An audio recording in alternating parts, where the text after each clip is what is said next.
welcome everybody. If I could get you all to take a seat, we're going to get started here because we have a really exciting panel ahead of us and we don't want to miss out on any of our time. First of all, I want to thank everybody for coming today. I know this is going to be a really exciting and stimulating discussion on what has turned out to be a very, very hot topic this year.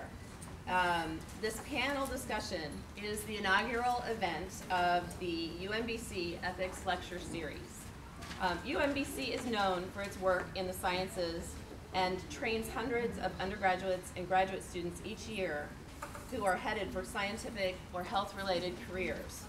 We also have something like 160 businesses, and it is an incubator for new ideas on our campus for developing technologies from the scientific research that's conducted here at UMBC. In addition to being a place where cutting-edge science is conducted, UMBC ought to be also a place that is committed to confronting many of the ethical and policy issues facing the biotech, engineering, IT industries, healthcare professionals, government agencies, and the nation. The goal of this ethics forum, or the ethics lecture series, will be to present nationally and internationally known speakers to address topics of broad public interest across disciplinary boundaries. In other words, we may invite a sociologist to come in and talk about the implications of information technology on society. Or we may have a religious scholar come in and talk about what it means, what aging means to people.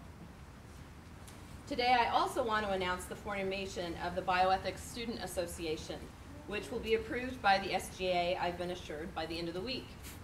Many of the executive committee members are present here today, and I invite all of you who are interested in joining the Bioethics Club to simply go to the UMBC listserv page and join Bioethics Club. The group will sponsor speakers, raise funds to send its members to national bioethics conferences, and encourage each other to produce high-quality bioethics scholarship. Our treasurer is going to be presenting this week at the National Undergraduate Bioethics Conference, and both she and another member of the association will be presenting at UMBC's Research and Achievement Day in a couple of weeks. Now, most of you in the audience here probably don't know me. My name is Andrea Kalfoglou, and I'm new to UMBC. I started as a faculty member in August in the Sociology and Anthropology department. My students know me as Professor K. I teach primarily in the Health Administration and Policy program, which has a wonderful new track in public health for any of you that might be interested in studying public health. My degree comes from the Bloomberg School of Public Health at Johns Hopkins University, and it was very interdisciplinary with a focus in bioethics and health policy. I'm very, very interested in how emerging technologies affect us socially, spiritually, and economically. Since finishing at Hopkins about 8 years ago, I've worked all over Washington, D.C. doing health policy work while I waited for a faculty position, which has always been my dream. My appointment to UMBC has been a dream fulfilled, and I have fully enjoyed every minute of the last 6 months and look forward to the coming years. I wanted to come up with some kind of unusual information on all of our speakers so that as what I tell you about myself now will make more sense in a few minutes. I was born in California, and I actually moved to Virginia when I was 11, and I've been an East Coasterner ever since. My husband and I got married and moved around the Beltway so that I could attend graduate school, and we've lived in Maryland for the last 15 years. At the age of 7, taking piano lessons sounded like a really great idea. But by the time I was 17, I was a little less enthusiastic and being forced to go by my mother, and was eventually fired as a pupil by my piano teacher.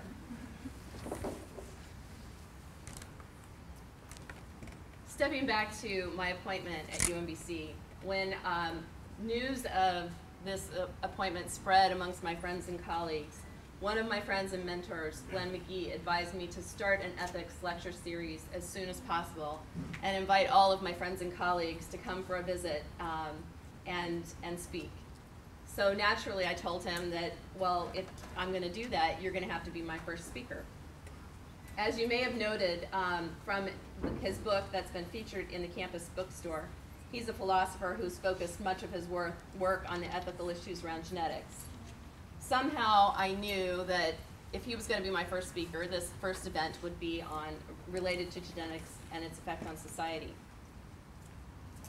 So last semester when I guest lectured in the bioethics course, I was approached by a student named Laura Dress. She let me know that she was finishing up her interdisciplinary capstone project on the regulation of synthetic genomics. Around the same time, I heard that Craig Venter had a new autobiography out and was touting his accomplishments in synthetic genomics, but I didn't know a whole lot about the subject. Well, Laura and I decided we would go to his book signing down at Politics and Prose in Washington, D.C. And it was at that moment and talking with folks that also attended that event, along with Laura's enthusiasm and knowledge, that launched this panel that you see before you today. Laura has been an essential part of helping to develop this event. She not only bought and toted all of the wine that we will drink after the event, but she is our official photographer, and she has been my source of information about genetics. So thank you, Laura, for your inspiration and assistance in pulling all of this together. For those of you who don't know Laura, she graduated magna cum laude from UMBC this winter, and her research has recently been published in at least one scientific journal. If there's a list out there of UMBC graduates to watch, she's going to be at the top of the list. She's about ready to submit her capstone project to the 4th International SynBio Conference, which will be held in Hong Kong this year. When I first proposed this ethics lecture series to Dean Jeffries, he said, "Go talk to Rebecca Bowling, the director of the Drescher Center." Thank goodness I listened, because it was the best advice I could have gotten. I learned that one of the Drescher Center's missions is to promote the pursuit of knowledge for the betterment of humankind. Professor Bowlings immediately understood the importance of the interdisciplinarity of the ethics lecture series, because it is central to the Drescher Center for the Humanities mission. Professor Bowling made the first financial pledge to this event, which was critical in getting the project off the ground. And she then took me under her wing and walked me through every step of planning this event, and then double-checked that everything had been taken care of. She introduced me to Dean Summers and the chair of the Biological Sciences Department. Now there's a bit of irony for you. A humanities professor from history introducing a social scientist to a bunch of biologists and geneticists. This event would not have happened without her commitment of time, resources, and most of all, constant encouragement. Thank you. This event is clearly interdisciplinary. We received support from the Drescher Center for the Humanities, the Department of Biological Sciences, my own Department of Sociology and Anthropology, the offices of the deans of both arts, humanities, and social sciences, and natural sciences and mathematics. Thank you to Professor Bowling, Trella, and Lindell, and Deans Jeffrey and Summers. Thanks also to all of the administrative staff and support folks who set up the room, helped me with all of these administrative details. And finally, special thanks to the Office for Institutional Advancement and Chip Rose for helping us publicize the event by creating the wonderful website that I think everybody had a chance to visit. So without further ado, I'd like to introduce each of our panelists. At the end of the row here is Jaydee Hanson. Mr. Hansen directs the International Center for Technology Assessment's work on human genetics, including work on stem cell research, cloning, and genetic embryo patenting. He also works on the convergence of biotechnology and nanotechnology. He's a fellow of the Institute on Biotechnology and Human Future. Prior to coming to CTA in 2004, he served as the United Methodist Church's staff director of genetics and bioethics issues for approximately over 20 years. And then from 1994 to 2004, he also was the legislative director for the church. Mr. Hansen has testified to many state and U.S. congressional hearings on human cloning, animal and genetic patenting, and related issues. He coordinated the 1995 religious leaders' statement opposing genetic and animal patenting, which was endorsed by over 200 leaders from every U.S. religious tradition. He chaired the National Council of Churches Exploratory Commission on New Human Genetics and chaired the National Council of Churches Eco-Justice Working Group Biotechnology Task Force. He is a member of the World Council of Churches Genetics and Nanotechnology Committees, which developed new policies for the worldwide body of 400 denominations. He served on the American Association for the Advancement of Science's Science and Religion Advisory Committee and the Ecumenical Roundtable on Science and Religion. So a little more background on Mr. Hansen. He was born to an Army family in Camp Carson's Army Hospital in Colorado Springs and grew up, shall I call you an Army brat, all over the world. Actually, I was born into an Air Force family, but the Air Force base didn't have a hospital. Oh, Air Force brat. Well, I was one of those as well, but did not make it to Japan or England, but did also grow up in California, as did Mr. Hansen. In terms of music, he tells me that he grew up playing the trombone and the tuba, but you certainly don't want to hear him playing either of those at this point. Maybe not even then. At the other end here, we have Dr. Jef Boeke, who is a professor of molecular biology and genetics and professor of oncology and the director of the High Throughput Biology Center at Johns Hopkins University School of Medicine. As Dr. Freeland put it, Dr. Buca is a real synthetic biologist. He elucidated one of the major forms of DNA movement, or transposition, in yeast cells, in which the TY1, is that the way you pronounce it? Elements move via reverse transcriptase of RNA. He coined the term retrotransposition. All right, that's not as hard as I thought. To describe this unusual process. His work elucidated the intricate molecular mechanisms involved in retransposition in yeast and human cells. And I'm going to skip forward a little bit because I'm not sure that there are too many geneticists in the room, but his laboratory has also conducted highly active synthetic retrotransponds with a wide variety of practical and academic uses. I should have practiced this. His interest in synthetic biology has led to an interdisciplinary effort to redesign and synthesize the genome of the brewer's yeast, in part using a team of undergraduates in a new course called Build a Genome, being taught at Johns Hopkins University. His doctorate's in molecular biology from the Rockefeller University. He did his postdoc at the Whitehead Institute at MIT. He was born in Albany, New York, but grew up in New Jersey and played the trombone growing up, but currently is in a variety of classical vocal groups and has been in a bluegrass group since grad school that's called the Southern Blots. And you may find the Southern Blots on YouTube.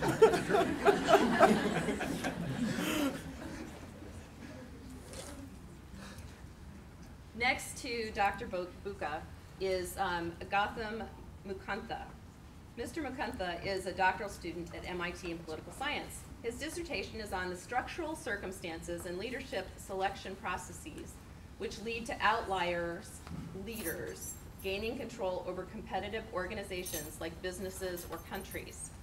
So what does that mean? Well, outlier leaders are leaders who substantially change the organization or country's goals, methods, or effectiveness. He is using ideas from the international relations, business, and financial literatures to create a model of the circumstances under which such leaders can come to power and what they may do once they have it. He became interested in synthetic biology because MIT has a strong research program in the area, and he has a background in the pharmaceutical industry from his work with McKinsey & Company. This, combined with a lifelong interest in science and technology issues, led him to see synthetic biology as the most important and interesting thing happening in the world of science and technology today. He is a member of MIT's Security Studies program and program on emerging technologies, and he is the social sciences representative on the Student Leadership Council of the National Science Foundation's Synthetic Biology Engineering Research Center. He graduated from Harvard College with a degree in government in 2001, magna cum laude, and he is the 2005 Paul and Daisy Soros New American Fellow and the 2006 Carnegie Endowment Biosecurity Fellow and the 2007-2009 National Science Foundation IGERT Fellow. Mr. Mukunda was born in DC and raised in DC, and his mother reports that much to her dismay, his violin is covered with dust in their basement. Debra Matthews has graciously agreed to step in at the last minute for Glenn McGee, who was unable to travel because he's ill. Dr. Matthews is the Assistant Director for Science Programs at the Berman Institute of Bioethics at the Johns Hopkins University. In addition to being the bioethics consult on Dr. Buca's synthetic yeast program, she runs a program on stem cell policy and ethics, is the director of the program in ethics and brain science, and is beginning a new project investigating and assessing science advising in the area of genetics to determine whether those in Congress perceive an unmet need for new ways to obtain nonpartisan science policy analysis, and if so, to determine what sorts of mechanisms they would be most likely to use if they were available. Dr. Matthews holds a PhD in genetics from Case Western Reserve University, and at the same time, she did a master's in bioethics, also at Case. She was a Greenwald fellow, or Greenwald postdoc fellow in genetics and ethics at the Johns Hopkins Berman Institute of Bioethics when I first met her and worked with her on a study investigating geneticists' attitudes and beliefs about their responsibility to be engaged in policy development and public outreach around issues related to genetic research. Dr. Matthews was born in Puerto Rico, but raised in Cleveland. In Cleveland. And State College, Pennsylvania. All right. As a child, she willingly took piano and clarinet lessons, but today her musical expression is limited to singing her one-year-old daughter to sleep. Now to our moderator, Stephen Freeland. Dr. Freeland is an associate professor in the Department of Biological Sciences here at UMBC. He is an evolutionary biologist who studies how and why life on Earth developed a specific set of standardized rules and components for converting genetic information into living organisms. This deeper understanding of our own origins provides a context for thinking about what other life might look like, whether we find it on other planets or created in a laboratory. Dr. Freeland earned his doctorate, I know this, in genetics, all right, from Cambridge University, and completed a postdoc at Princeton University. He was born in Kenya, but grew up in London, with his music teacher mother and biologist father. During his younger years, he was forced to take piano lessons, but in the end, his father's influence proved superior. I would like, at this time, to turn the podium over to Dr. Freeland, and I look forward to the discussion.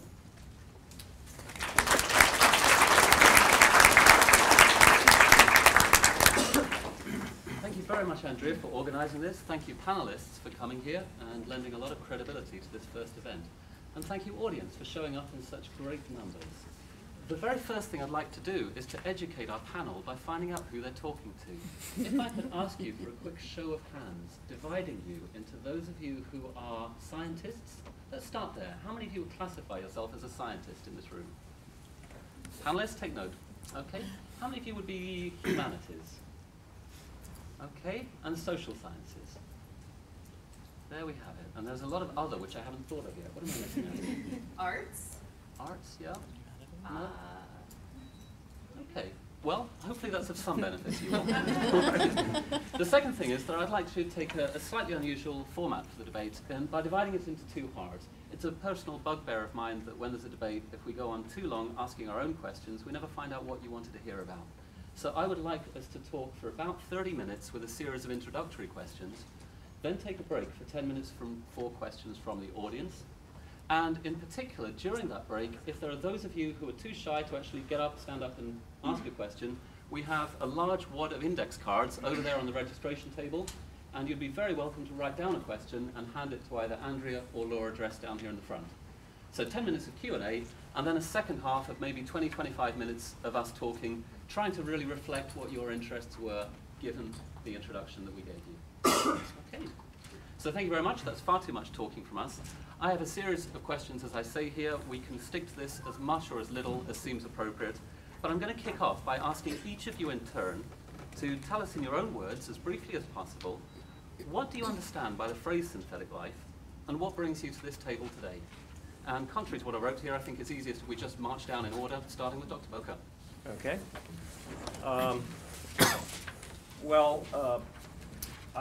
I believe the discussion here is really more about synthetic genomics than synthetic life per se. So let me just start. When I hear synthetic life, I think we take a bunch of non-living things and we put them together in a test tube and out comes something living. And that is not what is currently being discussed. That is not what Venter's work involves. There are people that are trying to do this, but I would say this is much more futuristic. Synthetic genomics is definitely being practiced by Craig Venter and others around the world.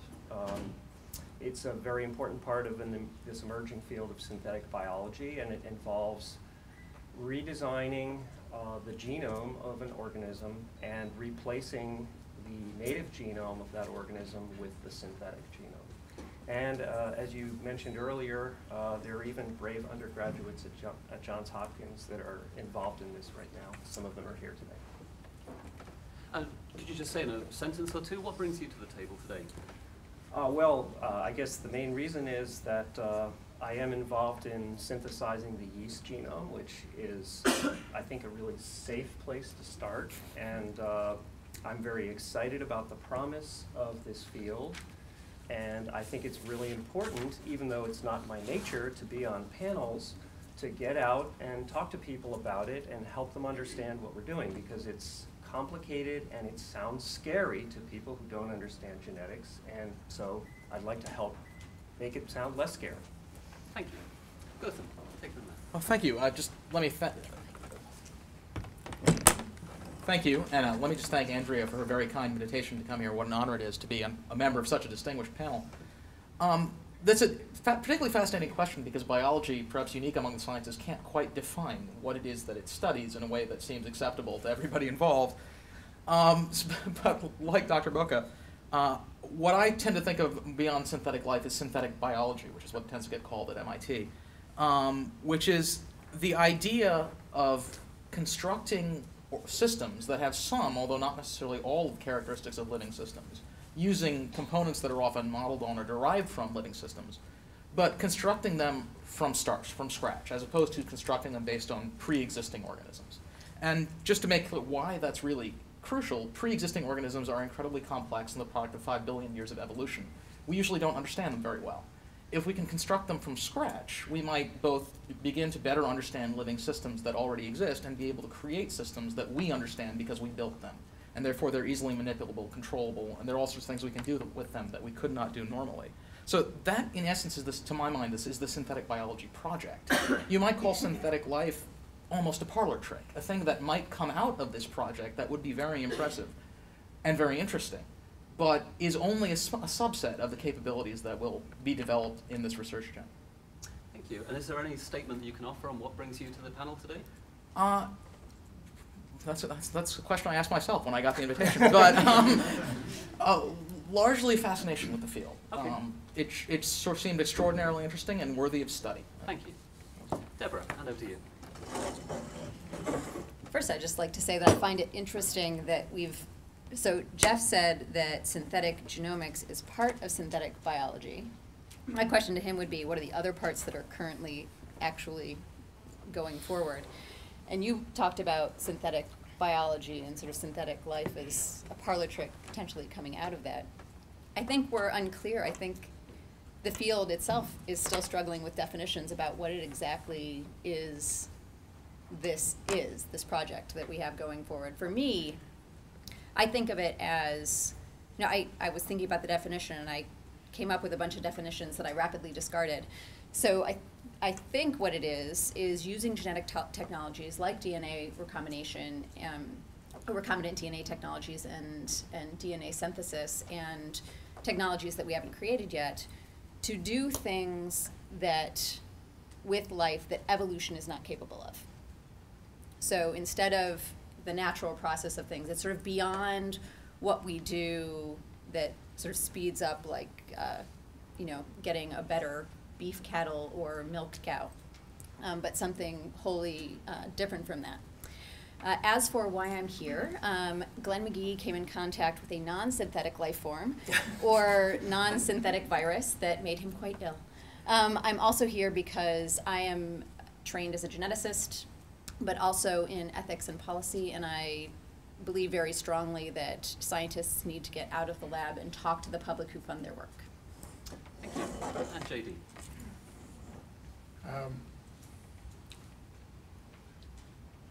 Synthetic biology is the third of a series of ways to shuffle the genome.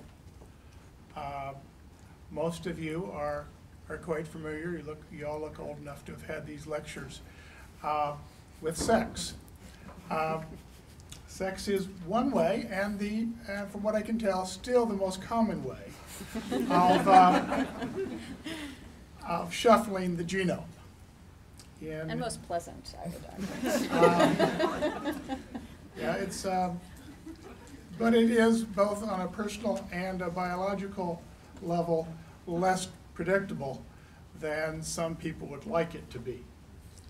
The next way is transgenics, where you find in nature something that doesn't exist in that cow, in that soybean, and take it from another part, take it and put it in that cow or that soybean and make a creature that, there is no pig that could breed with a roundworm and end up having it become part of its genome, as far as I know, but we have done it in the lab.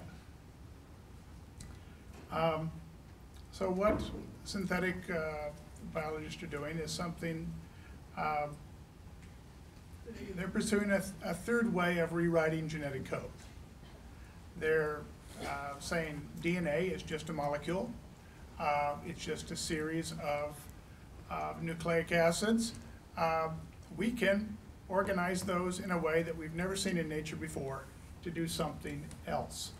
I would argue that is still using a building block that you have in nature, though there are some people that are trying to develop nucleic acids that aren't seen in natural DNA. Thank you. And what would you say brings you to the table above all else? Well, one, I was invited here, but second, I was part of a group of non-governmental people that raised questions about a group of synthetic biologists meeting and declaring that they were going to regulate themselves. And we had some real issues. We think the experience of scientists and actually scientists, are now really no longer just a scientist. They're just a scientist until they have a product they can sell. So one of the points we made to the group is you're really on the verge of, many of you are on the verge of acting like companies or already have companies. You shouldn't be self-regulating. We've looked at the history of the biotech industry and self-regulation. It doesn't look pretty. and synthetic biology ought to not go down that road. Thank you. Now, do any of you have immediate reactions to what each other has said, or shall we move on and unpack each of these issues in turn? Sure. I'd just like to respond to your comment that you're only a scientist until you have something you can sell.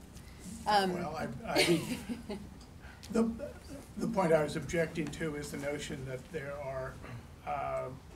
there were in this group a number of people that had products, and we thought that they should be looked at as we would a company, not as we would just an academic scientist. All right then. Well, I guess starting again with Jef. For those of us who aren't scientists, how far is science towards the goal of creating synthetic life? I guess you partially answered that already. Perhaps you could just give us a state of play on synthetic biology as you see it. Okay.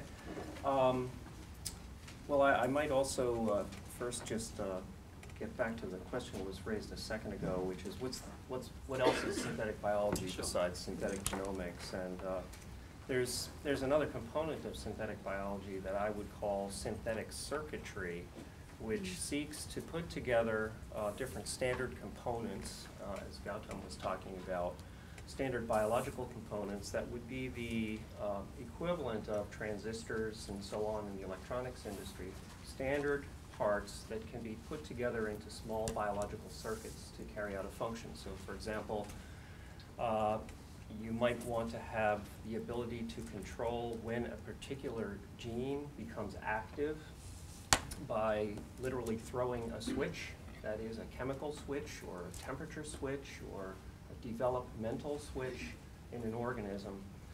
And so a lot of people are working on those simple devices with the idea that the simple devices can eventually be strung together into more and more complex devices. So I'd say right now we're maybe at the circuit board stage, but ultimately this would be a way to build a radio, and perhaps this is more along the lines of really synthetic life at the end of the day, of creating a complete network of new components that does something useful for people.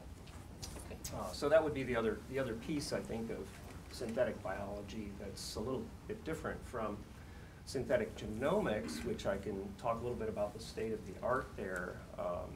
So I think it's been in the news, and since you people took the trouble to come here, I probably don't need to retell you the news, but Dr. Venter in his institute has synthesized the complete genome of a simple bacterium.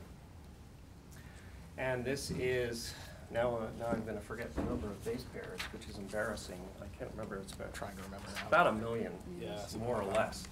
So it's 1 million of these letters, G, A, T, and C, and you have to get them in the right order, 1 million of them, and then you have to get them to make a circle. So that's a pretty impressive accomplishment technologically to pull that off. So an analogy I would make is, so he's made this big giant DNA molecule through a variety of clever tricks. And now the analogy would be that this is a computer program. Now, what he's written, the computer program that he's written, is actually, it's trivial what he's done, because he's copied letter for letter the exact genome of the bacterium Mycoplasma genitalium, which he chose from the beginning. He didn't make any changes to it. It's the real deal. It's exactly what's found in nature, but he's been able to put it together from chemicals, basically. Okay, so that's a very impressive feat.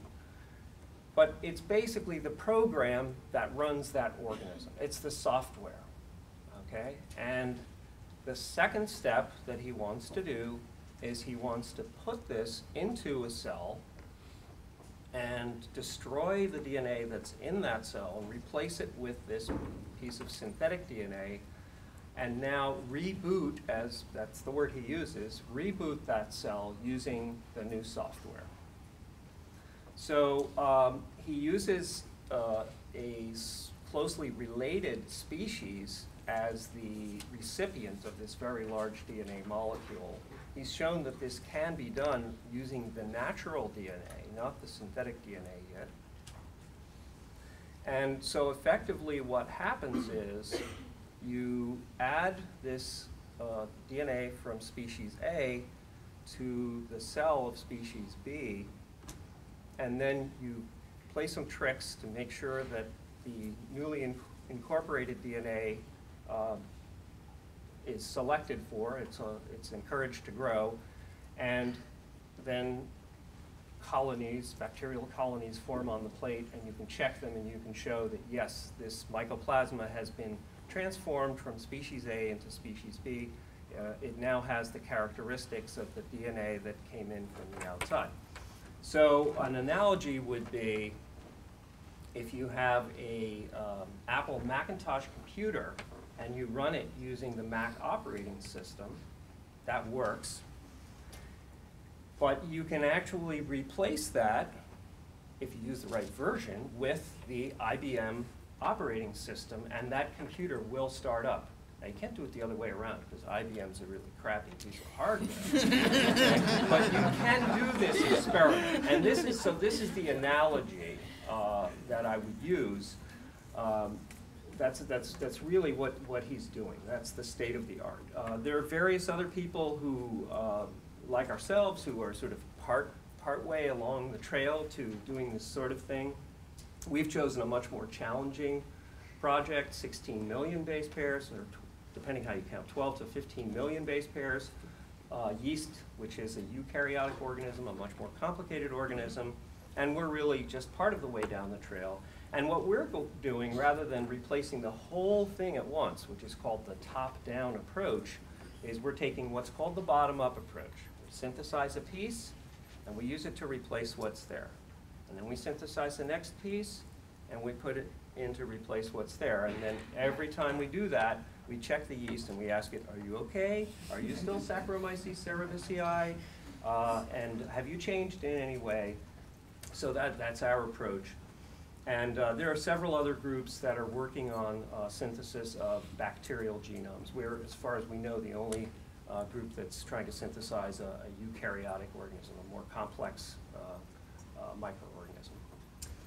Thank you. If I may, I'm going to jump right the way down to the other end of the table and ask you, Jaydee, is this fundamentally new science, or is this engineering of pre-existing science?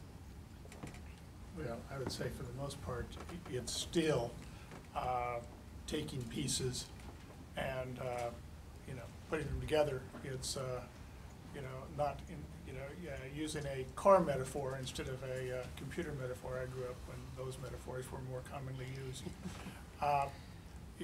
In some ways, it's a little bit like repairing my Toyota with parts that are identical or identical enough that they'll get my Toyota to work.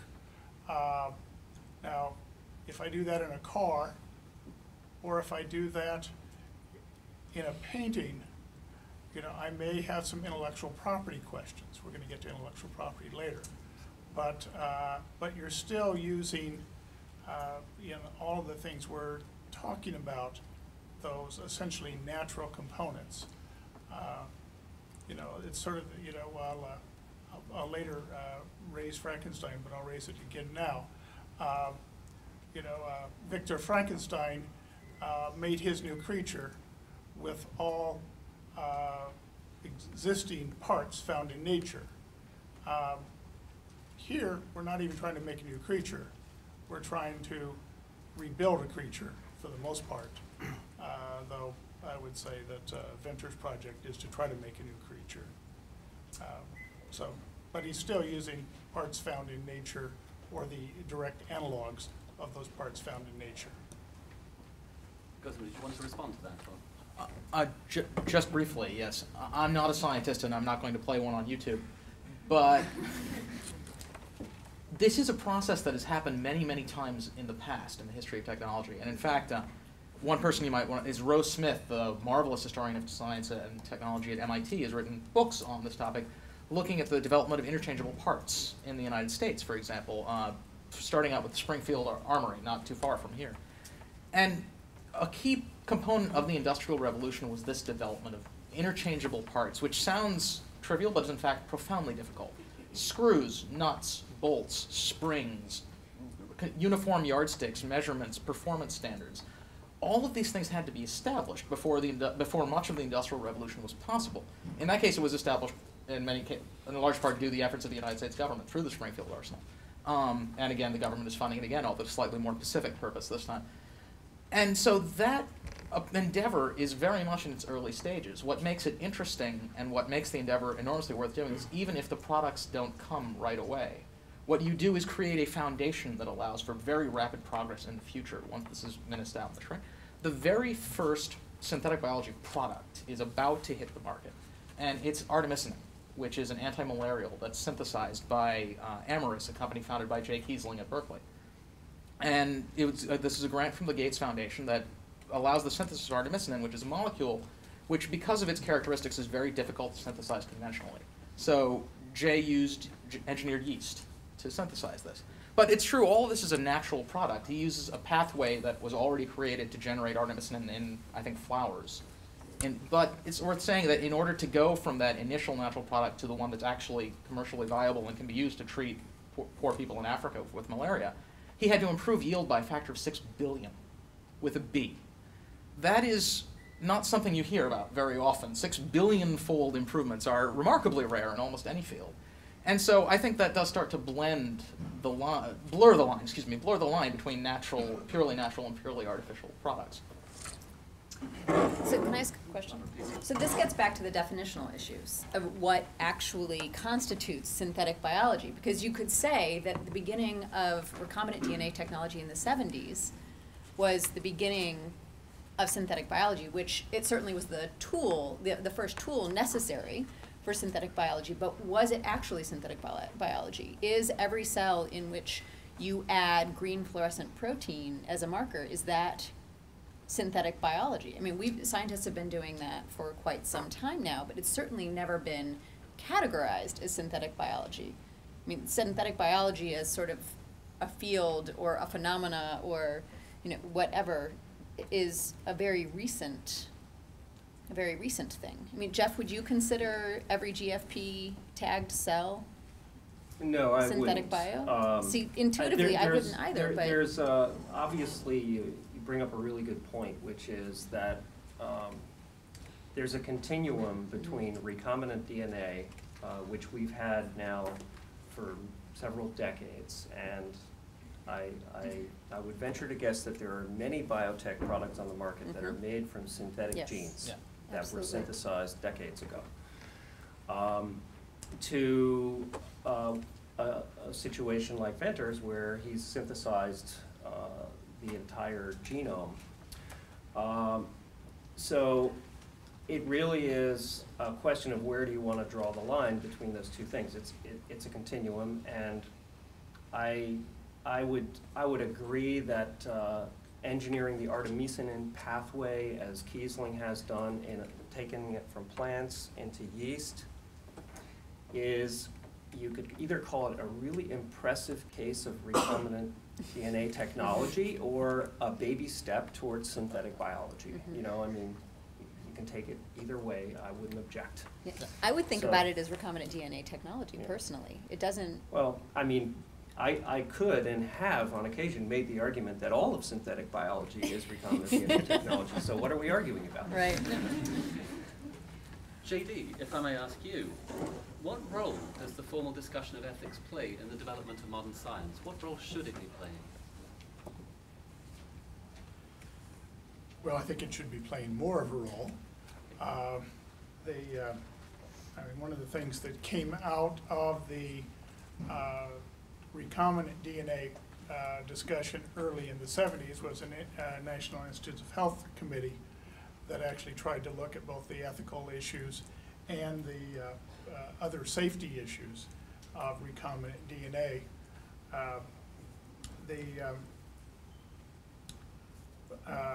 We in this case, the International Center for Technology Assessment and some other groups worked out for nanotechnology 8 ethical areas that we think need to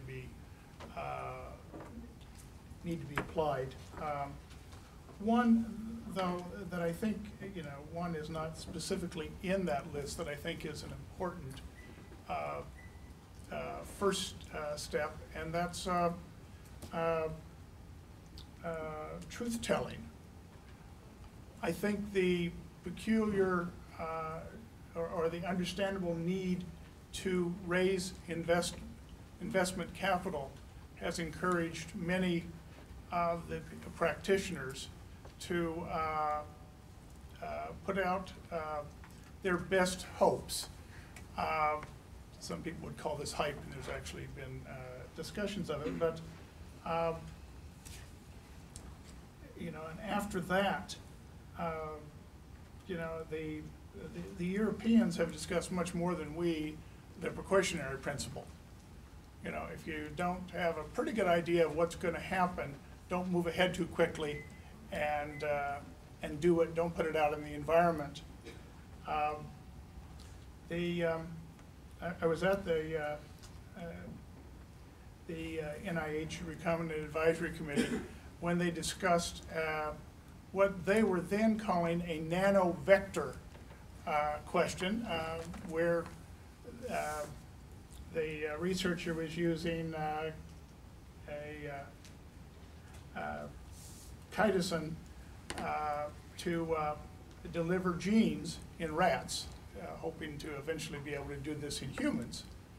And the conversation was quite interesting because the researcher seemed to not even understand the questions about safety for his workers and how he was protecting his workers from this new, extremely nanosmall material that they could breathe into their lungs. So I think that one of the ethical issues has got to be that we are first concerned about the people, even the guy who comes up with the idea, and their safety and health. And MIT and Johns Hopkins has, I think, pioneered some of the standards for this, but it's not the case everywhere. I think we need to care for the environment. We get a lot of excitement about some of these things. There's a project that Amherst is also doing at Berkeley with the cooperation of British Petroleum to figure out new ways to make fuels. If we actually were to use as much cellulosic ethanol as the Department of Energy says we want to use, we would have to give up sustainable agriculture altogether, because we would no longer be turning all that plant matter back into the ground. We would be turning it into fuel. So we need to look both at the immediate environmental effects and the long-term ones. The issue of transparency and public participation. When this moves into a corporate model, things become confidential business information. It's been very frustrating for me to get from the Food and Drug Administration information on deaths related to gene transfer, and I've managed to get it mostly from the NIH instead. But and then public participation, where all of you may represent the most scientific literate and ethically literate part of the university, but the broader public is going to be using some of these products. So we want to make sure that the public has a way of participating, that and these things are explained in ways that the public can participate. Finally, the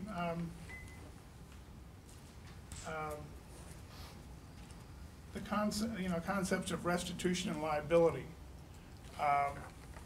The Superfund law has strict joint and several liability. That means anybody that's related to it can get sued later, to put it simply. And I think we need to have pretty clear liability standards as we move into this, even if it bankrupts Johns Hopkins. Could I respond? Sure. I'm not going to say anything about the bottom line of Johns Hopkins. My middle initials here are my advertisement for Johns Hopkins. I'd like to respond to two things. One is, again, your point about only a scientist until you have something to sell. Now, I am very skeptical of anyone who is trying to sell something, but in the defense of scientists, a lot of this has come out of, that is this incredible push to translate from bench to product or to treatment, et cetera, has come from the public, who largely fund the science, and the Congress, who looks at scientists and all that money the NIH doles out and says, what have you done for us lately? And they have really pushed to get products out of the lab and into public circulation. And to try to encourage this, the Bayh-Dole Act was passed in 1980 explicitly to encourage this sort of thing, to try to get something back for the federal dollars, for the public dollars, that's dumped into science. So that's just my little defense of scientists there in that regard. With regard to the products that come out of that, I think that when you are trying to regulate an emerging technology, like this, like nanotech, like stem cell research, to try to regulate the science directly or to ban particular areas of science, I think is to the detriment not only of science, but the general public, who might benefit from avenues of science that were cut off by regulating the science. I am all for policy and regulation of applications of science and of that translational step. When a product of science gets out into the public, it should absolutely be the focus of policy and regulation. And if a particular culture and political arena decides that it ought be banned, then it ought be banned. Like human reproductive cloning has been in some areas. But to stop the science and to stop particular areas of science, I think is a risky way to go. I know Gautam has been waiting to jump in. I think I think you're missing the point. I'm not saying that scientists quit being scientists once they become companies. I'm saying that we need to hold them to different kind of standards, and the same kind of standards we would a company, because they have a much more of a built-in conflict of interest when they have a financial. Certainly, everyone up here on the panel has what I would call a conflict of commitments, but most of us don't have that tied together with a financial conflict. I'm not saying that it's wrong that people have financial conflicts. So I'm just saying that they shouldn't be, we shouldn't expect them to regulate themselves. The history has not been good when we've done that. And there are other countries that are doing good science that do more regulation, So I'm a political scientist, which means I get to be skeptical about everybody. And it's worth noting, it is absolutely true that scientists have other agendas. But what's equally worth noting, but is much more rarely noted, is that everybody has other agendas. We are all in this game with other agendas, whether we admit it or not. That's what a conflict of commitments means. Well, it can be quite directly financial as well. A nonprofit organization has to raise funds somehow.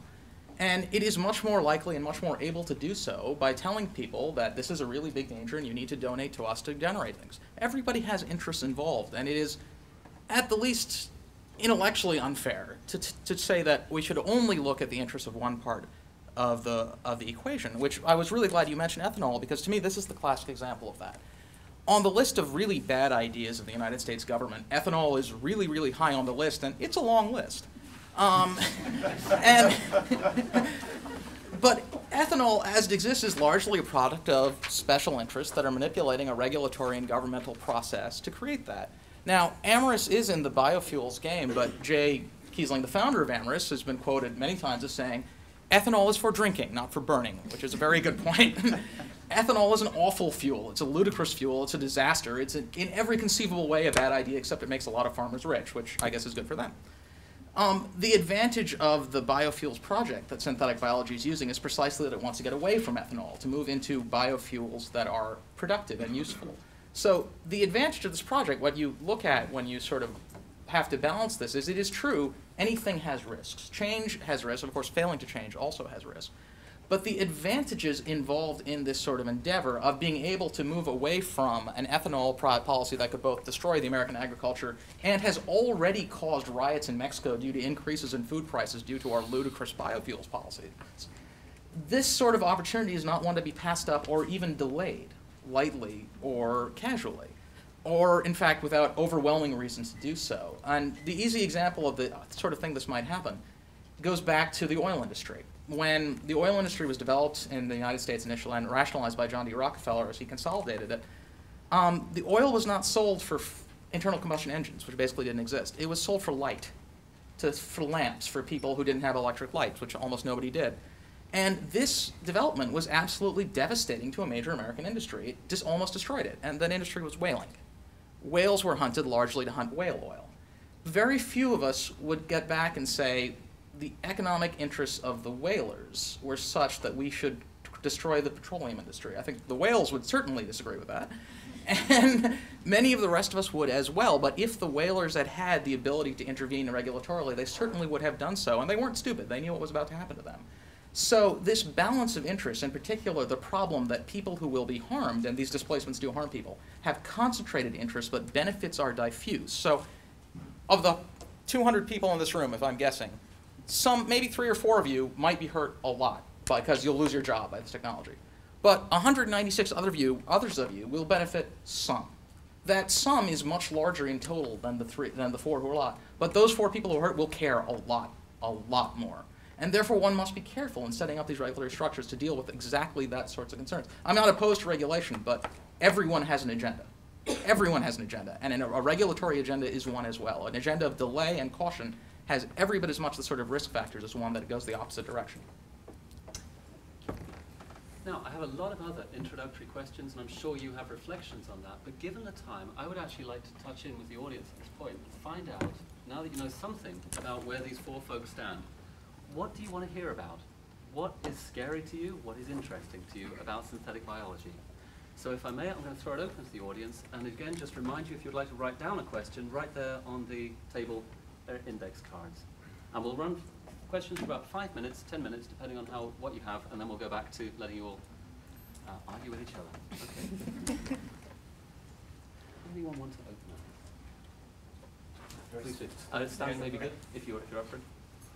So my question is, I think, runs in parallel to the questions that people hear, the skeptics, I think, or a lot of people talk about with genetically modified organisms. What are the breaks? With synthetic life, synthetic biology, we hear a lot of, can we produce this fuel? Can we eat up this oil spill? Can we, turn on something? But, the molecular processes that I work on, nonsense-mediated decay, is a cellular braking system for things that just sort of pop up, mutations that pop up. It puts the brakes on that. What are the ethical questions that people are dealing with in this discipline to engineer breaks into these systems? And what are the molecular breaks that people are talking about? The ENCODE project is just beginning to catalog what these circuits might be. What are so that's I guess my thank you. And I should have asked you to introduce yourself. Oh, if I could just my name is Matt Feldman, and I'm a graduate student at Johns Hopkins. Thank you very much.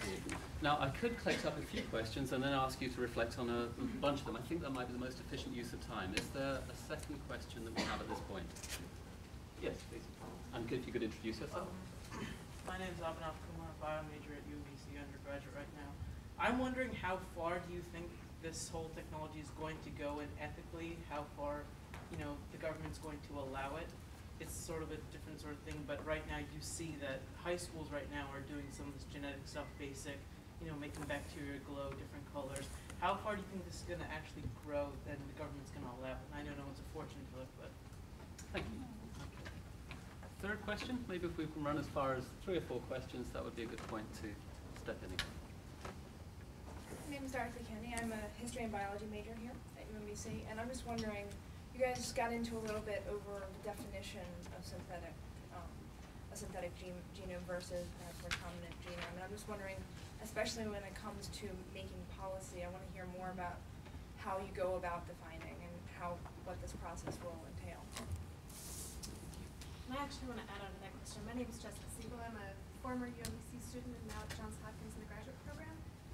Given that the definition of synthetic biology is so murky, that has pretty broad implications in terms of structuring some sort of regulatory committee or agency or something like that.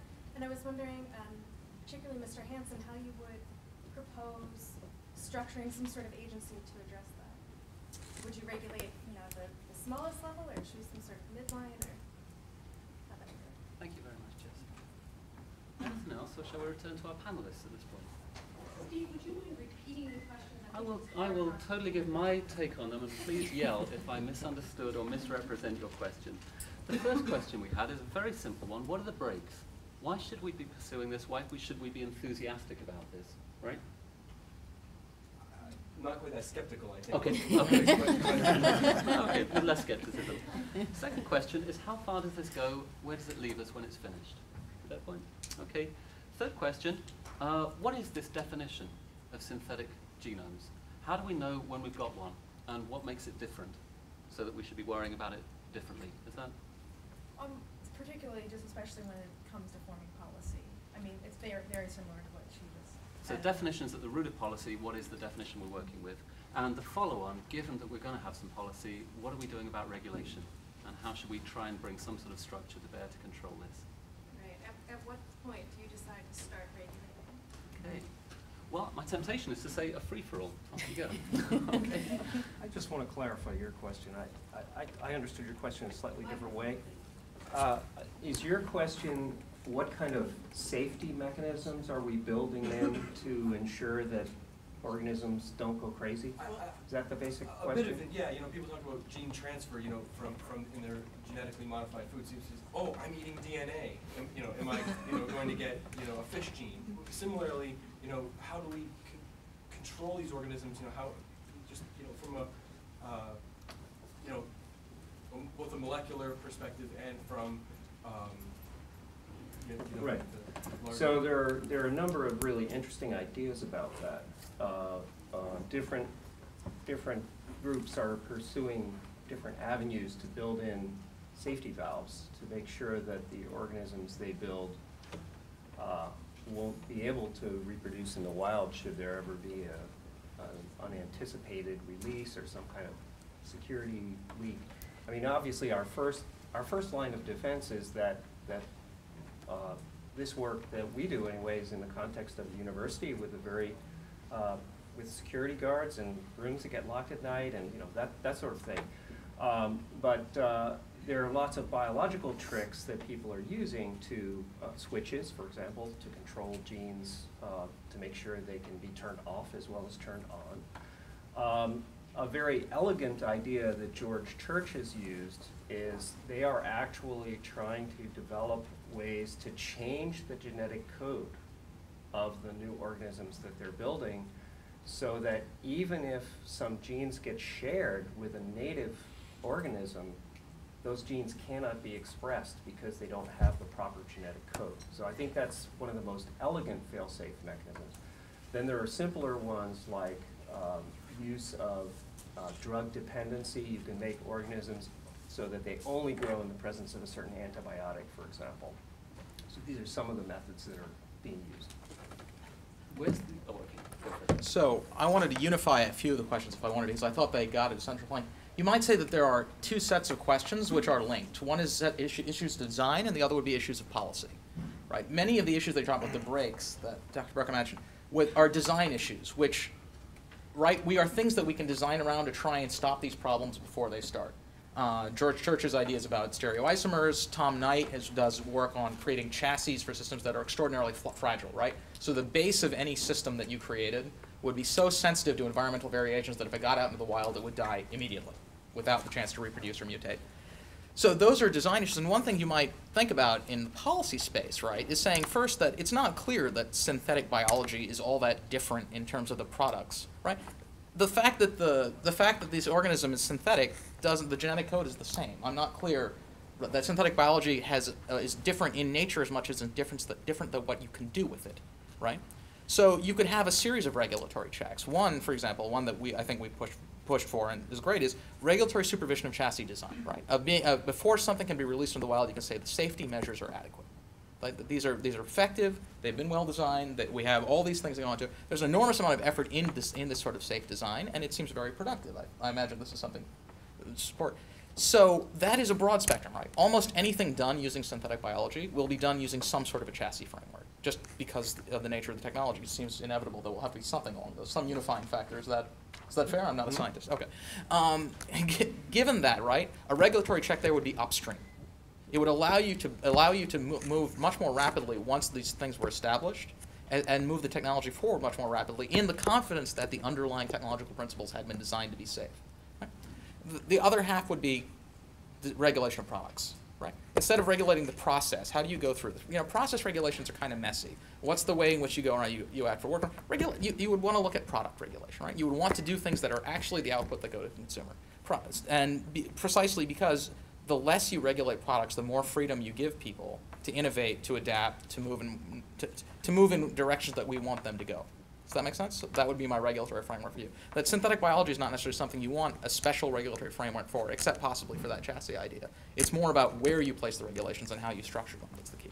I'm sure that you two would both like to respond to that. So since I've been sort of fixated on the definitional issues, I'll address your question specifically. The area in which I've been most involved in science policy is stem cell research. We looked at all of the legislation. One of the things that we did was to look at all the legislation and how embryo was defined. And there were pretty much as many definitions of embryo as there were pieces of legislation. And at one point, the bill going through the legislature in Delaware actually banned pregnancy. So definitions in policy are critical. And given how much discussion we've had about the definition of synthetic biology, and that is going to be that's going to be a linchpin, I think, of regulation, because you could end up, you already have a regulatory system for recombinant DNA technology, right? You already have the Recombinant DNA Advisory Committee and biosafety committees within universities, and you could conceivably write synthetic bio policy that would cover all of that stuff as well, which I think would be disastrous. I think getting your hands around, I mean, if it's hard for a scientist to figure out how to define this in order to enable rational policy, imagine how hard it is going to be for the MBA or lawyer in Congress who hasn't had anything since high school biology. So it's going to be a big issue, and I don't have an answer for it. I mean, there are models for regulating emerging technologies. The most successful one that's referred to in the stem cell world is in the United Kingdom, their Human Fertilization Embryology Authority, which legislation created this body, this oversight body for embryo research, IVF, that sort of thing, and now stem cell research. But the institution is able to make individual decisions. And it sounds like synthetic biology is sort of like art or pornography. You know it when you see it, right? Like, Jef has his place on the continuum where it goes from being recombinant DNA to synthetic biology, but someone else may have a different break point for that sort of thing. So if you legislate, which takes a long time and is incredibly difficult to change, a body that has more flexibility to make individual decisions and to move more quickly with a rapidly moving area of science, that's one way that I think you can more successfully oversee this kind of research without sort of putting undue burdens or stops in the actual research. Could I just butt in and ask you, Jef, as a practicing synthetic biologist, do you feel under-regulated, over-regulated, or just about right? would say just about right. Okay. Yeah, which is probably Because- way on the low end of the Right. spectrum. Well, yeah, I mean, because we work on yeast, which is so safe it has its own government acronym, generally regarded as safe, GRAS, we are in a pretty, easy place. We do not really get regulated. But, I think where this stuff becomes really important is when you start talking about pathogens and biosecurity. I mean, I'm really not very worried that my yeast is going to get out and contaminate the brewery or something. So for those of us But- who aren't scientists here, join those dots. How do we get from tinkering with yeast to a bioterrorist releasing something that wipes out New York? Right. So, to me, these are the really important questions that we need to be struggling with, and I'm really happy we have a biosecurity expert here to tell us what to do. But the sort of stranglehold point where one could regulate, I think, is on the DNA building blocks for making the oligonucleotides, which are the starting material for everything. So if you could control where those materials go, if you could control the companies that actually build DNA for pay, that would be a good place to start. And I believe that one of the issues that Jaydee mentioned about the Synthetic Biology 2.0 conference, where there was some discussion of self-regulation by our community that, to my mind, was pretty good, was that we demanded as a community that the suppliers of synthetic DNA subscribe to a practice of screening all orders to make sure that they didn't include any known toxins or bad viruses or what have you. And so there's a cost to carrying out that screening. It's a business, right? So if you've got 10 companies and 5 of them do this extra screening and 5 of them don't, well, the 5 that don't are going to be able to charge less money, and they're going to do better. So, so as a community, we came together and wrote a resolution that we were only going to patronize the companies that did this screening. And so I thought that was pretty successful. It's in place, and it's a form of regulation that we called for and we got. Which And, raises I the think obvious that's question, good. Jaydee. Why was it all wrong? Why was this not suitable, not enough? Well, I think the reason it's not suitable and not enough is it still relies mostly on the goodwill of all the actors. And the Sunshine Project recently polled the 20 major biopharmaceutical companies, asking whether they were complying with NIH guidelines. And then they took NIH list of who was complying, and you had companies that were very clear, no, we're not, and the NIH was saying, oh yeah, they are. Voluntary programs, of the 20 companies, only 2 were by their admission and by NIH admission, fully following the guidelines. The problem when you have just voluntary guidelines, which may be, in some cases good in a beginning industry, but, when you start having companies that have the potential to release things, including sell things that could be used for bioweapons, I would say that's when you really need to have some kind of mandatory regulation, even, and everybody's subject to the same, then everybody's cost of business goes up the same. But you're talking about regulating the companies, which I certainly would support, and I think that you two would support at least to some degree. And that's very different than regulating science in individual academic labs. And I'm not saying that there shouldn't be policy there as well, but those are 2 very different things. Well, we don't let scientists in individual labs develop nuclear bombs. You don't even get to patent your new nuclear bomb trigger. We've decided not to do that. One of my mentors was the man who figured out how to isolate plutonium. You know, he spent the rest of his career trying to make sure that we did a better job of regulating it. Yeah, there are inventions that have significant impacts. Gautam, is this a nuclear bomb waiting to happen? It depends on how long the wait. The very short answer is no, and not for the immediately foreseeable future. If a bioterrorist organization, Al Qaeda with a biolab somewhere, wanted to engage in a biological weapons attack, it is inconceivable that they would currently use synthetic biology techniques. Why? Because there's no point. If you want to do a bioweapons attack, there are natural pathogens. Can people hear me? There are natural pathogens in the world.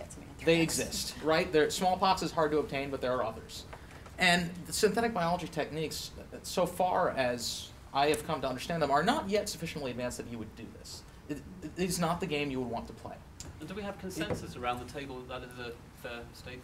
Yeah, I think that's a fair statement. It doesn't mean that you don't put in place frameworks that make sure that as the technology develops, that you have the ability to control it. So this may be the only time I agree with Jaydee. I thought the synthetic biology 2.0 effort was admirable and respected, but I also thought it did not go far enough. It doesn't bother me right now because I don't think anyone's going to ask codon devices to synthesize smallpox, and if they did, I think codon devices would probably notice. But there are, and codon does screen. I don't want to slander them. They absolutely screen. We're pretty sure that there are DNA synthesis companies that don't screen now, and I think that's a good case for a regulatory intervention, even at a relatively early stage, to force this on to set this as a uniform standard. I think aside from synthetic biology, just for recombinant DNA purposes and all of the genomes that have been published in recent years, all DNA synthesis companies should be screening prior to the development of synthetic biology, I would argue. Yeah. I think one of the, you ask how is this going to be regulated? Right now, it's going to be regulated under what umbrella, for the most part, the product comes under. I'm not so bothered by things that are, being developed for health purposes. I get more bothered for things that might be used for environmental purposes or for energy purposes, but I'm pretty worried about the health side of it. How many of you are planning a career at the FDA? Any of you? Look, well, this is a problem. You're really close to the FDA. If some of you scientists aren't planning to go do this, that means that the FDA doesn't have enough people to review things. That means that we're not paying the FDA, giving the FDA enough money to review things adequately. So what the FDA has a lot of incentive to do is saying, well, it must be safe. Because we don't have enough people on staff to review it. And so, I would hope that, in your public citizenship, you do what you can to get, for goodness sakes, at least, the Maryland senators have been pretty good at trying to push for more funding for the FDA. It's not just the NIH that needs funding. Every disease group that finds a member of Congress that has a relative with that disease is going to have access. But the basic stuff, frankly, I complain a lot about the FDA, but a lot of it is it doesn't have adequate staffing. The EPA doesn't have adequate staffing. If we want things to be reviewed as a public, we're going to have to see that the agencies have smart people working for them, so you can at least review. At least some of you will have to excuse yourself for a conflict of interest because your lab buddy is, has got that. Right now, it's not working. I completely agree with everything Jaydee just said. Marvelous, we've reached a set of agreement here, but I'm just suddenly struck by how utilitarian this argument has been. You've been focused on regulation policy and on making money and on trying to keep it fair. We've had almost no ethics. Where is the ethics in this? Can we own life? Should we own life? That's a pragmatic question as well. You just asked about patents and intellectual Okay, I guess property. it's true. Maybe it's American society, right? Okay, so let me ask you, where is the ethics in this, the pure ethics of this? What should we be focused on? Well, to the general population, should something like this get released. I think the way in which, certainly in my experiences with Craig Venter and what I've read, the thing about which he is most cavalier is our ability to control this and to keep it to prevent unintended breaches of security and, say what you will about the security guards at Johns Hopkins. I mean, they may not be the ones I'm worried about. Like, there are, I have friends who work in, I think we've talked about this example, who do mouse work. And you'd think that the mouse room at Hopkins would be totally secure and safe and that your genetic crosses are all happening perfectly. But those randy little city mice get into the basements and mate with your pure, beautiful mice strains, and you end up with things you didn't expect. And I am skeptical that similar sorts of things will not happen in this area of science. There are no Randy yeast. Well, having worked at Carlsberg Brewery, I can assure you that yeast are very interested in reproducing. So as far as the ethical concerns, there's this sort of basic concern about what is life, which I don't think is something that science can answer. I mean, the same debate happens in stem cell research and what constitutes not life, because an embryo is certainly life, but when does that deserve moral status in their human community. But here it's more a question of what is life, and scientists haven't agreed on that, for example, for viruses. So I think it's going to be a difficult thing to grapple with based on pure science. But beyond that sort of fundamental question about this particular area of science, there are all the downstream questions about patient and public safety, environmental safety and impacts, et cetera. Would you like to respond to that? Just briefly, although anything that threatens beer, which is product of yeast, is a matter of supreme importance. I just don't want to conflate ethics and controllability, because it seems to me this is something that we might tend to do. I do think that much of this is beyond control. And my own bias towards the world is that, on the whole, the world is beyond control. That much of what we think is controllable is an illusion, that we think we control things and we do not. And even in those areas where we exert a large measure of control, as we do in medicines, where we go through an elaborate clinical trial process, this is a good thing. We should do this, right? But the costs of it are substantial. The development time for a medicine is 10 years, and the development cost for a medicine is in the $800 million to $1 billion range. And this is not trivial. And it's worth thinking, to what extent do we want to prize control over adaptability and resilience, right? That it may be that we cannot control what is going to happen. We simply do not have that capacity. But what we can try to do is develop the capacity to adapt to things that happen that are outside of our control, things that are surprising. And these are the sorts of approaches that might be more productive and sort of less restrictive. And being less restrictive is, to me, normatively a good thing. You should be less restrictive if you can, without interfering with outcomes, right? So the mice get out, right? The mice get in. Yes, of course, the mice get in. The natural world does things that are outside of our control, right? The 1918 influenza probably killed about, in the range of 100 million people, and human beings did not invent this. Events like that happen. And so instead of saying, how do we control and make sure that something like that cannot happen, because we may not be able to, we could ask ourselves, how do we make sure that we can adapt to events like that very positively? What's the most productive way to develop a science and a way to do that? Well, first I want to clarify, I did not mean to conflate ethics with controllability. But in the presence of so many unknowns, it is important, A, to think about in advance how we will evaluate and try to mitigate those risks, and that anyone who's exposed to that situation is aware of those risks and doing so in full knowledge, which comes back to human subjects and informed consent, et cetera. That's the point I was making. Should we be able to own life? Of course we own life, temporarily, to some extent, we own our own life, temporarily until we die. I own a cat, I don't know why. Your cat Or he might owns own you, yeah. But I don't own the cat genome. And the rest of you don't, I don't expect the rest of you to pay me a royalty on that. Yes, this is a question of control.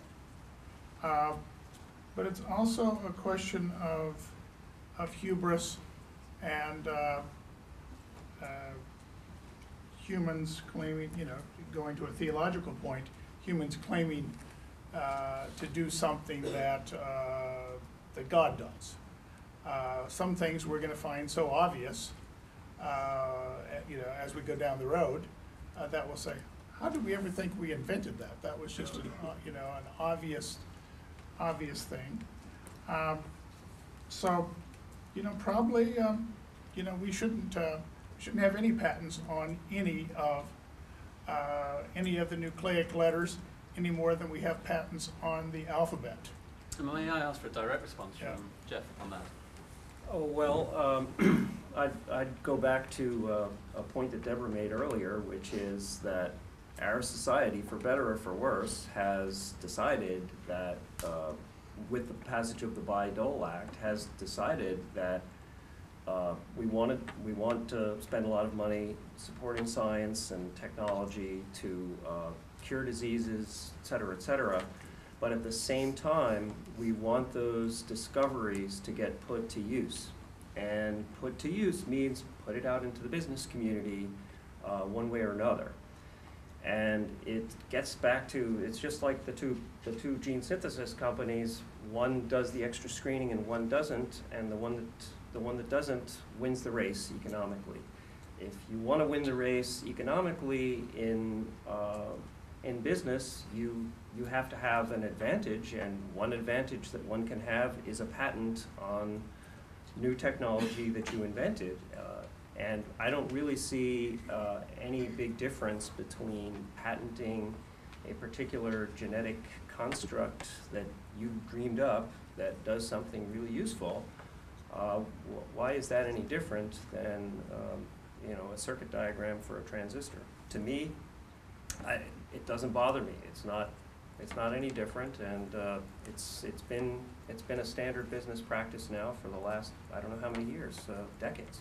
So how is it different, Jaydee? Well, I'll give you the process, even though not all members of the AMA would necessarily agree that even processes should be patentable.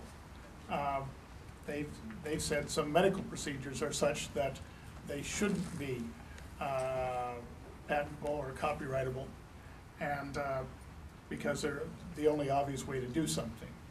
But assuming I give you your new technique, what I'm saying is, that I wouldn't, if I were the patent office, give you the nucleic acids, however you type it. That sounds arbitrary to me. And this may be as much of a constitutional difference as it is an ethical difference. I wouldn't give it, that to you, because I would see it still as a product of nature. If Venter copies an entire genome, he should get a patent on the process he used to do that, but not on all copies of that genome.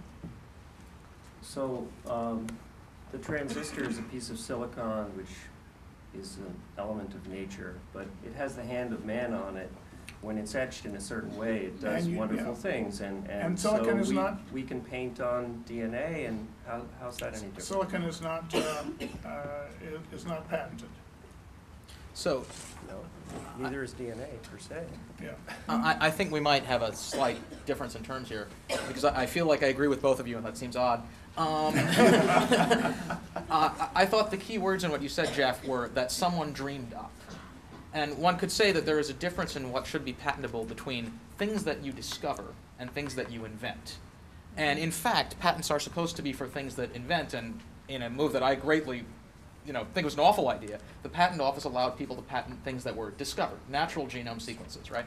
But I wonder if Jaydee would say that genome sequences that do not have a natural counterpart, that might be based on a natural counterpart, but are substantially altered through the work of DNA synthesis, if those too should not be patented, because those seem to me to be very closely analogous to the silicon chips that Jeff's describing.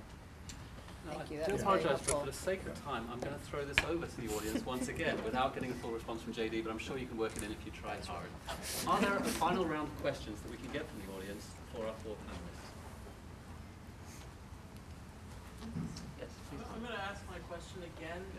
But I didn't think of the answer either. Go for it. Both my parents work for the FDA. I don't think that regulation is happening properly on the scientists, and I really do think, how far do you think is too far, ethically, really? How far do you think is too far? How far will people have to go for the rest of the community to say this is enough?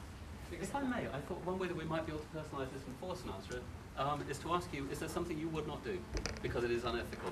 Yeah, Is that okay to Yes. sort of subvert I it? mean, I think we've already said, if somebody's planning to make a new and improved version of smallpox that can evade the human immune system, I would completely condemn it and regulate it away any way I could. So for me, that's the arena where we need regulation. We need a way to prevent people from making pathogens for the purpose of releasing them. Now, even there, we get into a very hairy area, because I've got a colleague in the University of Washington who's working with the reconstructed 1918 flu virus, okay? Oh, that was a dangerous experiment, right?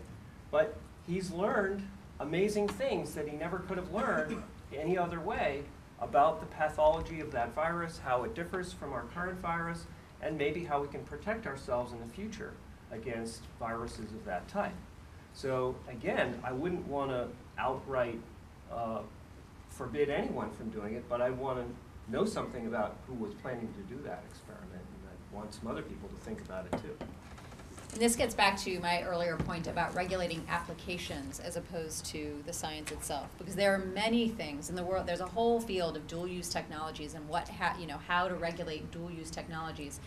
And something as simple as a better nebulizer for taking your asthma medication could help better disperse a nefarious, horrible bug that could kill lots of people.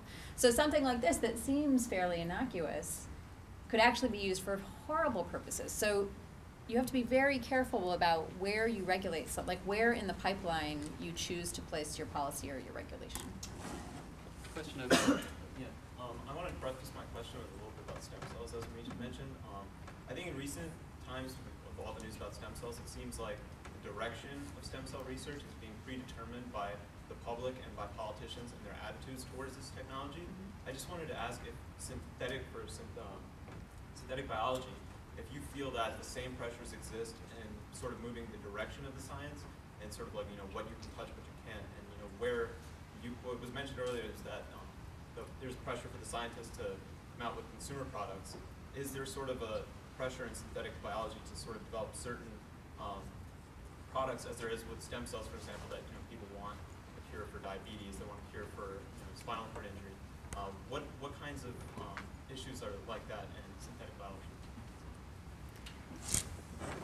Well, so I guess what you're asking is, what kind of products can we be dreaming about? Is that? Yes and no. I mean, I think that is part of my question, but my other part of my question was, is it a problem when you have sort of the public, say the public is demanding, say, we want to create synthetic kittens or something.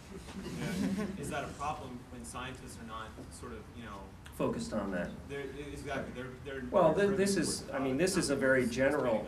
This is a very general issue in all of science, really. I occasionally dabble in the business world, but I'm really not in it to make money, or I wouldn't have chosen to be a professor, right? So really, I'm doing this because I want to learn if there are some rules about how genomes are structured that we don't know about yet. I want to understand how cells work. That's that's what drives me and gets me coming in to work every morning. But the things where there is a lot of appropriate pressure to see synthetic biology go is in, I mean, we've got a crisis. Our CO2 levels are going up every time we turn around. They've gone up further. So wouldn't it be great if we could engineer a biological solution to eat that CO2 and turn it into something useful? Biofuels have already been mentioned many times, and every time Craig Venter speaks, he brings it up as the #1 thing. Difficult to synthesize drugs are a very approachable goal. We already have heard about one big success there. There's no reason why a lot more of that can't be done, that sort of engineering. So actually tomorrow there's going to be a workshop on the intersection between the origin of life and synthetic biology, and it's co-sponsored by NASA.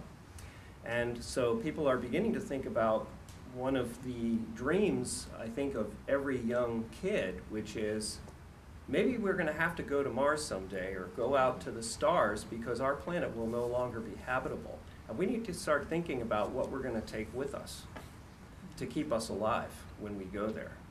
And I think synthetic biology could be a really interesting tool to take with us. Okay, 2 more questions. Gentleman in the stripy t-shirt first, please. And if you could introduce yourself to Schwab as well. Kurt Schwab, Political and Economics here at UMBC. And well, first I'd like to say that I wholeheartedly agree with you, Dr. Buca. And secondly, my question is that who do you think should be at the helm driving where scientific and policy direction should go? Should it be scientists? Should it be corporations, the governments in Washington, Atlanta, Albany, and the various local governments? Or should it be the average citizen whose tax dollars and donations to various foundations and other scientific organizations fund all of this? Yes. All of the above. Who do you think is in control? If we could run down all 4 of you and just say who do you think should be in control and who is in control currently? Jaydee, do you want to start off? Or? Yeah. Well, In very few words. one of my concerns about Who is in control and who should be in control? one of my Filipino friends says the United States has the best government money can buy. That money doesn't go nearly as far in influencing a politician in the Philippines, because there you have to directly bribe someone. So you're saying who is in control are the people with money? Who should be in control?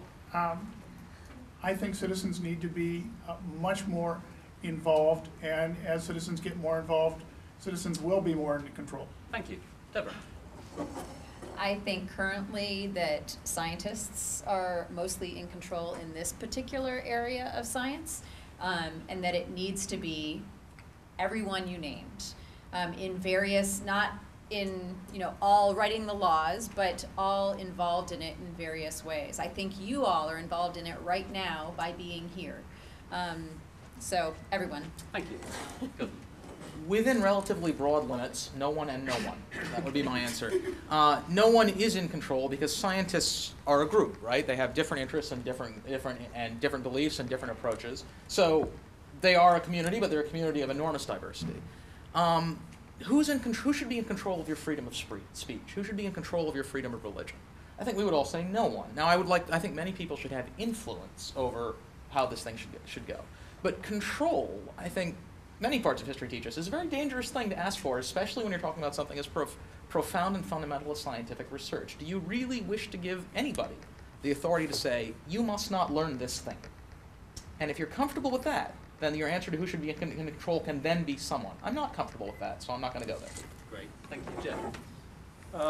I guess I'd have to agree with Deborah that I do feel to some extent the scientists are in control, and I think we need to have discussions like this. We need to have input from all the parties, but I'd be most comfortable if the scientists still had most of it.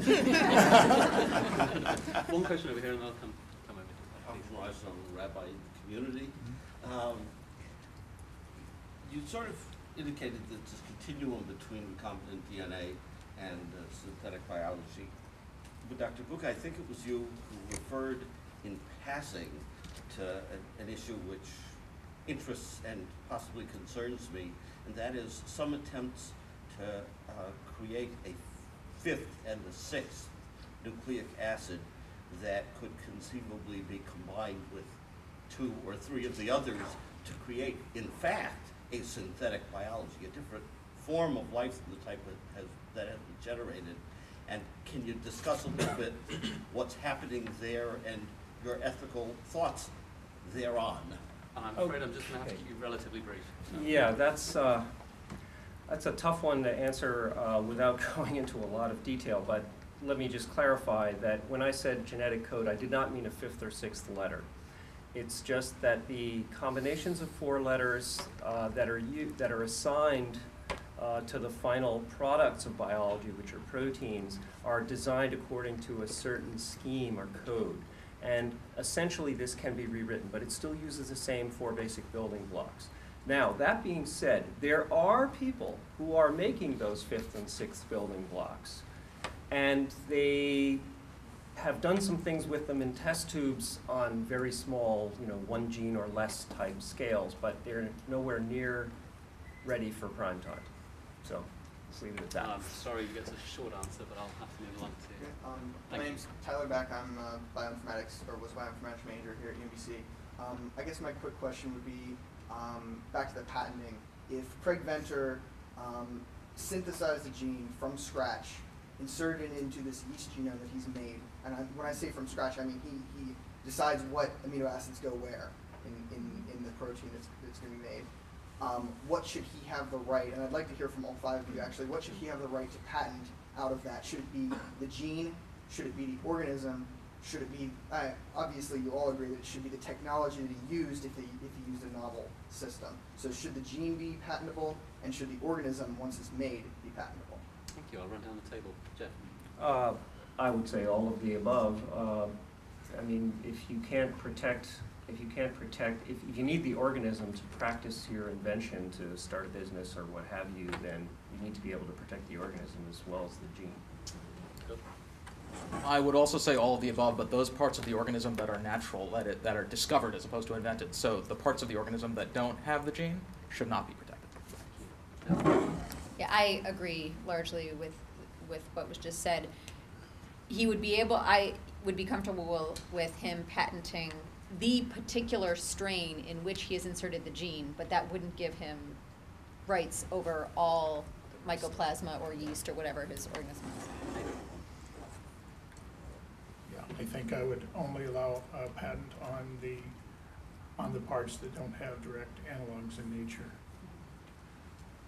And Dr. Freeland, what was your opinion? Honestly, I don't feel in a place to give you opinion. Thank you. No. I am conscious that we should be wrapping up. We're way over. I'm sorry. I thought we were in 5:45. So, thank you for your questions. Please find our panelists while we drink wine. Where's Andrea? Checking on the food and Okay. the bartenders. But as far as we know, there will be food and wine. But if there's no bartender, get over the table right now. Thank you very much indeed, and please do come and hassle them in the last few minutes of your time.